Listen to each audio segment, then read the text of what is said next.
অভিনন্দন জানিয়ে আজকে আমাদের গাজর ব্লকে আমরা প্রথম এইভাবে বসলাম।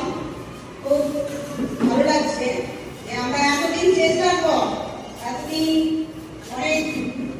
অনেকেই অনেক কিছু বসার জন্য অনেক অনুরোধ করেছে, কিন্তু আমরা সেই ডেটটা আমরা ঠিক করতে পারিনি। যদিও আমরা খুব পরিখরি করে এই আজকে 3 তারিখ এই ডেটটা ঠিক করেছি। আজকে আমাদের গ্যাদারিংটা যদিও খুব কম, আমাদের যতজন আসা তার থেকে খুব কম সংখ্যকেই এসছেন, তবুও আমরা যে বসতে পেরেছি এটাই আমাদের কাছে আনন্দ।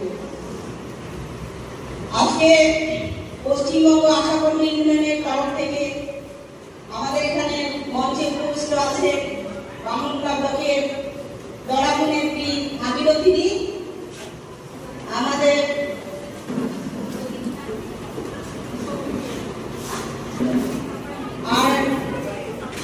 গাজর ব্লকে আপনারা জানেন যে আমাদের দুজন দিদি রয়েছে এখানে, চন্দ্রানী, গোপালী। এরা আমাদের পশ্চিমবঙ্গ আশাকর্মী আন্দোলন আসার আগেও এরা অনেক লড়াই দিয়েছেন, আশাদের নিয়ে অনেক আন্দোলন করেছেন, তাদেরকেও আমরা পাশে পেয়েছি। তো আজকে এটা বিষয়, আজকে আশাকর্মী আমরা নানানভাবে যে হেনস্থার শিকার করছি সব জায়গাতে, আমাদের নানান সমস্যা, এই সমস্যাগুলো নিয়ে আমাদের আলোচনা করবার জায়গা আমরা পাই না। কোথায় আমাদের এই সমস্ত সমস্যাগুলো জানাবো, কিভাবে আমরা এই সমস্যাগুলো মোকাবিলা করব? আমরা আশাকর্মীরা শুধুমাত্র মা বাচ্চা নিয়ে কাজ শুরু করেছি। 2005 সালে আমাদের নিয়োগ হয়েছে আশাকর্মী। মা বাচ্চা শিশুর পরিষেবার জন্য আশার যে নিয়োগ হয়েছিল, এখন বর্তমানে দেখা যাচ্ছে যে আশাদের দিয়ে অনেক কিছুই কাজ করানো হচ্ছে। মা বাচ্চা থেকে শুরু করে সেই যে আসল কাজটা, সেটাই ঠিক মতন আশারা করে দিতে পারছে না। এই প্রকল্পের বাইরেও আশাদেরকে যে নানান কাজ করানো হয় এবং আশারা এতটাই অপমান করা হয়। আর এখানে অনেকেই রয়েছে বলবে, আর প্রত্যেকটা রিকোয়েস্ট করবো যাদের কিছু বলার যদি থাকে নিজের সেক্টর সম্পর্কে বা নিজের কিছু সমস্যা সম্পর্কে যদি কারো কিছু বলার থাকে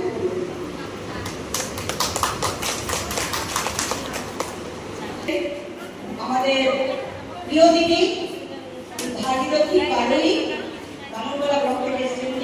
উনি আন্দোলনের অভিজ্ঞতা আমাদের সাথে শেয়ার। হ্যালো, আমি বামুনপাড়া ব্লক থেকে এসেছি। আমার নাম ভাগীরথী পাড়ুই। আমি 2008 সালে কাজে যোগ দিয়েছি।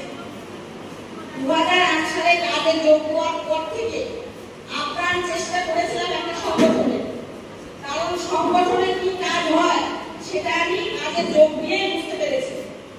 অনেক ছুটাছুটি করেছি, কিন্তু আমি একটা সংগঠনের জন্য আমি মালদা ছুটেছি। টিএমসি ছিল তখন, টিএমসি প্রথম এলো, টিএমসি পেছনে ঘুরেছি, আমাদের একটা সংগঠন করে দিল। মালদা গেছি, নালাগোলা গেছি, কোনো জায়গায় যেতে বাকি আনি, কিন্তু আমাদের কোনো সংগঠন তৈরি হয়নি, আমাদের টিএমসি সংগঠন তৈরি করে দেয়নি। প্রথমে ভেবেছিলাম মাটিটা শক্ত না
সেখানে একটা মিটিং হোক, আর কয়টা দ্বিতীয় যাদের সুবিধে সেখানে এক জায়গায় হোক, সেখানে মিটিং হোক।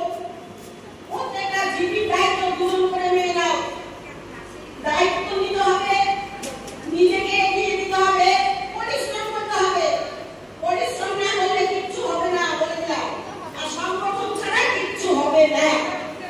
তোমরা জানো না আমরা কত বড় সংগঠনের মধ্যে রয়েছি, তোমরা বুঝতে পারছো না। আমরা একটা বিশাল ছাতার তলায় আছি। কোনো ভয় নেই, কিচ্ছু নেই, নির্ভয়ে কাজ করো। কোনো ভয় নেই, কেউ আমাদের কিচ্ছু করতে পারবে না। কারো করার ক্ষমতা নেই। আমার স্যার বলেছিল ঢুকতে দেবো না হাসপাতালে, বলেছে ঢুকবো না আপনার হাসপাতাল, আপনার হাসপাতালের মুখ থেকে বেরিয়ে যাবো, ঢুকবো না আপনার হাসপাতালে। প্রশাসন দিয়ে বের করে দেবে, বলেছিল প্রশাসন দিয়ে বের করে দেবো, স্যার তাবুটা নিয়ে দিন, আমরা ঘরে বসবো, আপনি কিচ্ছু করতে পারবেন না।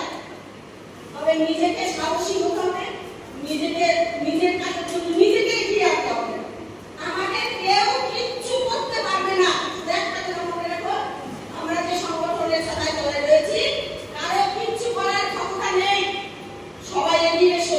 এখনো বলছি কাজল সংগঠন হও, তোমরা এগিয়ে আসো। দরকার হয় আমাকে ডাকো, আমি আবার যাবো, সংগঠনের পদ্ধতি করে দেবো কিভাবে সবাইকে এক জায়গায় করতে হবে। এখনো সবাই এক জায়গায় হোক, সময় আছে। আমি এবার একটু বলে শেষ